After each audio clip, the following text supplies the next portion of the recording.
चहली जवानी खोजे खैका रे भाऊजी, चहली जवानी खोजे खैका रे भाऊजी। अबनी हमसे आन पियावा लैका रे भाऊजी, के दी भातार हमारा पैचा रे भाऊजी।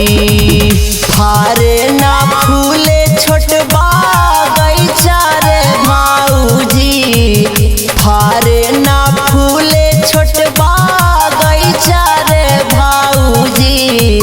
अबनी हमसे आन पियावा लैका रे भाऊजी, अकेदी भातार हमारा पैचा रे भाऊजी।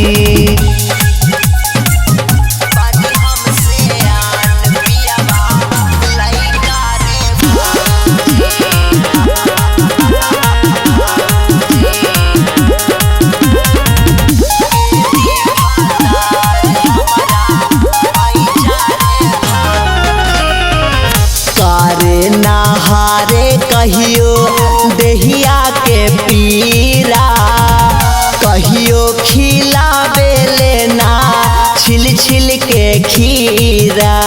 ए मैरे करे नहारे कहियो देहिया के पीरा, कहियो खिलावे लेना छिल छिल के खीरा। हरे ना दर्द मराद कैसा रे भाऊजी, हरे ना दर्द मराद कैसा रे भाऊजी। अबनी हमसे आन पियावा लैका रे भाऊजी, अकेदी भातार हमारा पैचा रे भाऊजी।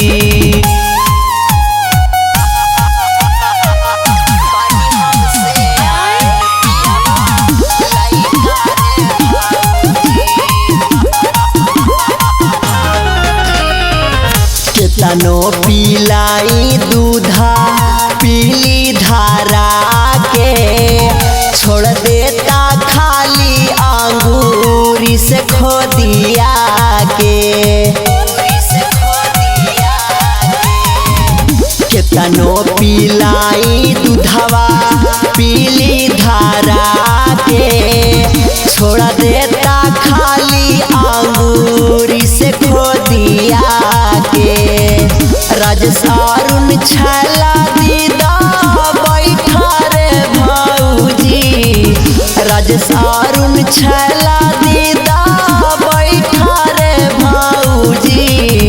अबनी हमसे आन पियावा लैका रे भाऊजी, अकेदी भातार हमारा पैचा रे भाऊजी।